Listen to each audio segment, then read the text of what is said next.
அதர்வாவின் கணிதன், அருள்நிதியின் ஆறாவது சினம் மற்றும் எஸ்.ஏ. சந்திரசேகரின் நயப்புடை என்று 3 படங்கள் வெளியாகியுள்ளன. அதில் ஆறாவது சினம் திருஷ்யம் புகழ் ஜீத்து ஜோசப்பின் மெமரிஸ் படத்தின் தமிழ் ரீமேக்காக உருவாகியுள்ளது. அதர்வாவின் நடிப்பில் டி.என். சந்தோஷ் இயக்கத்தில் கணிதன் உருவாகியுள்ளது. இயக்குனர் எஸ்.ஏ. சந்திரசேகர், விஜய் இணைந்து நடித்திருக்கும் நயப்புடை படத்தை அறிமுக இயக்குனர் விஜய் விக்ரம் இயக்குகின்றார். இளம் நாயகர்களுடன் போட்டி போடும் சந்திரசேகர் மோதலில் வெல்வாரா என்பதை பார்க்கலாம். கடந்த வருடத்தில் வெளியான ஈட்டி வெற்றி படமாக மாறியதில் அதர்வாவின் படங்களுக்கு தற்போது நல்ல வரவேற்பு கிடைத்து வருகிறது. அதனை மனதில் கொண்ட தயாரிப்பாளர் தானு 450க்கும் அதிகமான திரையரங்குகளில் இப்படத்தை வெளியிட்டுள்ளார்.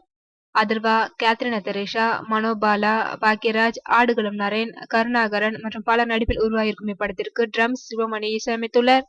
ஈட்டி படத்தால் கணிதத்திற்கு ரசிகர்கள் மத்தியில் அடிப்படையான எதிர்பார்ப்பு எழுந்துள்ளது என்பது குறிப்பிடத்தக்கது. ஆறாவது சினம் திருஷ்யம் புகழ் ஜீத்து ஜோசப்பின் மெமரிஸ் படத்தின் தமிழ் ரீமேக்காக உருவாகியுள்ளது. ஈரம், வல்லினம் போன்ற தரமான படங்களை தந்த இயக்குனர் அறிவழகனின் படம் என்பதால் இப்படத்தின் மீது ரசிகர்களின் எதிர்பார்ப்பு சற்று அதிகமாகவே உள்ளது. டிமாண்டி காலனி படத்தின் வெற்றியை ஆறாவது சினம் மூலம் அருள்நிதி தக்க வைத்துக் கொள்வாரா என்பதை பொறுத்திருந்து பார்க்கலாம். 70 வயதில் இயக்குனர் எஸ்.ஏ. சந்திரசேகர் நாயகனாக நடித்திருக்கும் படம்தான் இந்த நயப்புடை. சந்திரசேகருடன் இணைந்து விஜய், சாந்தினி, மோட்டை ராஜேந்திரன், எம்.எஸ். பாஸ்கர் மற்றும் விஜய் ஆகியோர் நடித்துள்ளனர். திமிரு பிடிச்ச தமிழண்டா என்று வசனம் பேசியிருக்கும் சந்திரசேகர் நயப்புடை நாயகனாக வெல்வாரா என்பதை பொறுத்திருந்து பார்க்கலாம்.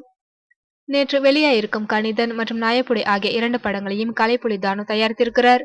மேலும் விஜயின் திரைப்படத்தையும் தானுவே தயாரித்து வருகிறார். இதனால் ஒரே நேரத்தில் அப்பா சந்திரசேகர், மகன் விஜய் படங்களை தயாரித்தவர் என்ற பெருமை தானுவிற்கு கிடைத்துள்ளது. இளம் நாயகர்களுடன் போட்டி போடும் சந்திரசேகர் அதில் வெற்றி பெறுவாரா இல்லையா என்பதை பொறுத்திருந்துதான் பார்க்க வேண்டும்.